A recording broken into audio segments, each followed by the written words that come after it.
Right then, before we move on to an update from last week, how you're getting on with that picture, I thought we'd talk about a product that was sent to us by Dryad Education, and you can find them at dryadeducation.co.uk.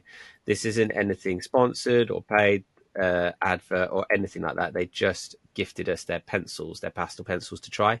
Messaged us on Instagram, and so they sent them some pencils. So you gave them a try. I'm going to just show the pencils on screen. These are Specialist Crafts Spectrum Artist. So that's the brand. Let's find the picture of them.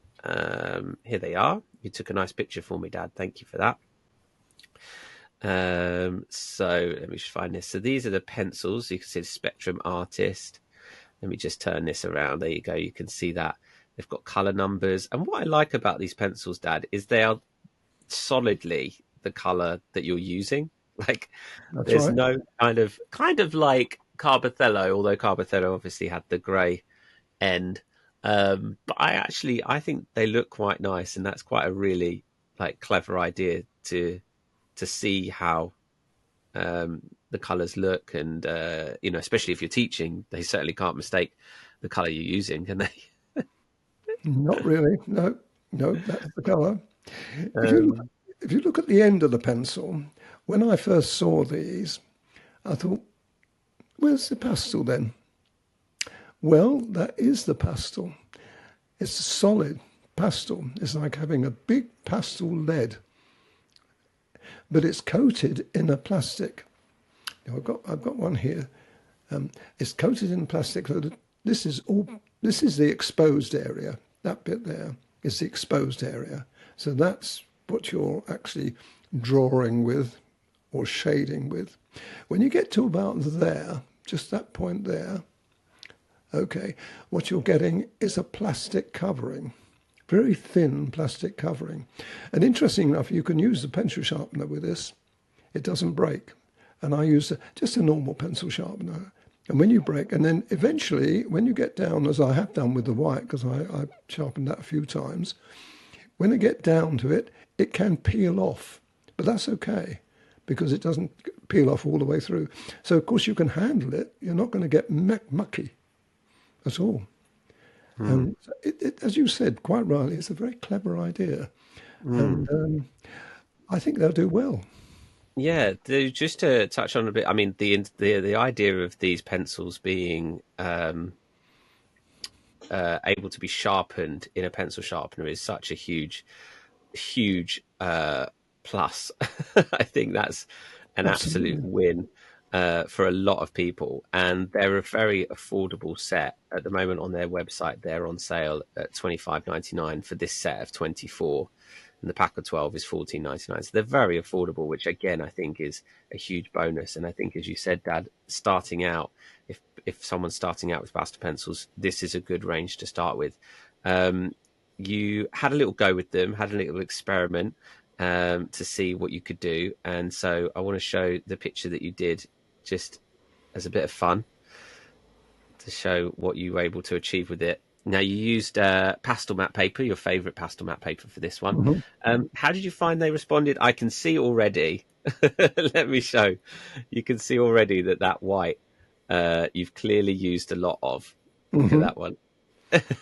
In comparison. Actually, this is really interesting. You can see how much you've used of certain colours just Well, by. the blue as well. If you look at the blue and the white, both of those, because you've got the sky, imagine, and they had to fill it up. And you, as you know, and people know when they try it, when you're using pastel matte, you've got to put a lot on, Mm. but you get that effect, which is really nice. And that took me, I don't know, half an hour, three-quarters of an hour to do, I suppose. It's very quick. Mm. And it's actually not far short of A5, I think I would say. Let's have a look at it. It's A5, yeah, about A5 size, so it's not a bad size.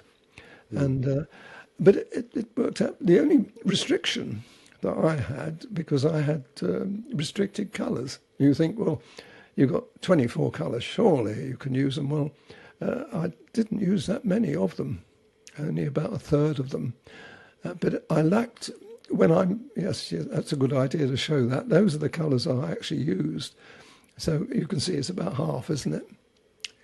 And but I would have liked. I mean, if I was doing it with the pastel pencils, I'd have used quite a few more, and probably a few different colours as well. You know, Mm. different tones. But but you get what you pay for, really, and they have turned out like that first Mm. time. And I didn't copy anything; it was just made up out of my head. So I Mm. just did it.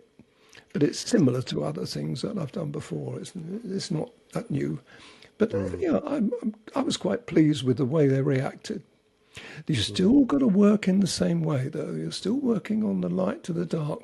I'm not sure how the light would go on top of the dark. Haven't really tried that. So it may be that that might be a restriction. I don't know. But I think it's a good example of what you can do with them. What's the pigment like compared to? They look quite bright actually on the paper. What's the pigment like compared to the other brands that you use? I would say they're softer than the Faber-Castell, without doubt. I would say they're probably nearer Caran d'Ache in terms of softness. So you get that, as you say, you can see that kind of brilliance. Now, I did use buttermilk paper. You can't really see that very clearly on there, but it's you can see under the tape where it's got that buttermilk look. That's the colour there, isn't it? It's a Yeah, bit that's the colour of the deceptive. paper. Yes, it's sort of peachy, I suppose you could say, light peachy colour.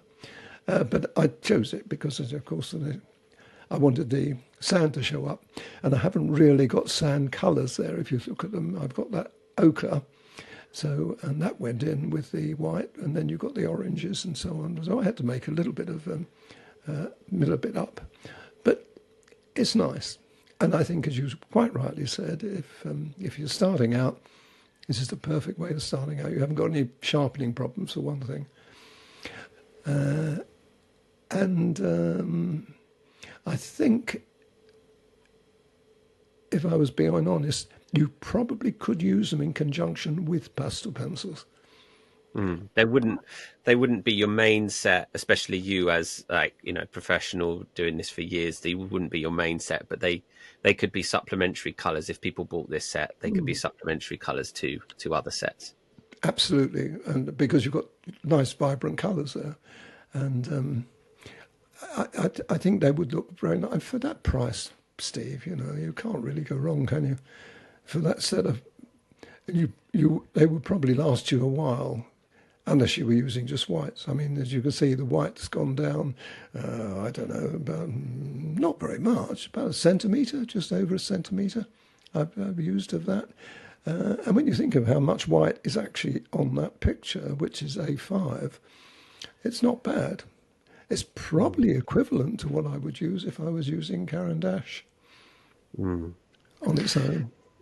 Great stuff. Well, a thank you to them for sending over the pencils for trying out. It's been really, it's been really great to experiment with them. If you want to learn more, I'll try and pop a link in this podcast description. But if you just Google Dryad Education or Specialist Craft Spectrum pastel pencils, you will find them. I am sure of it.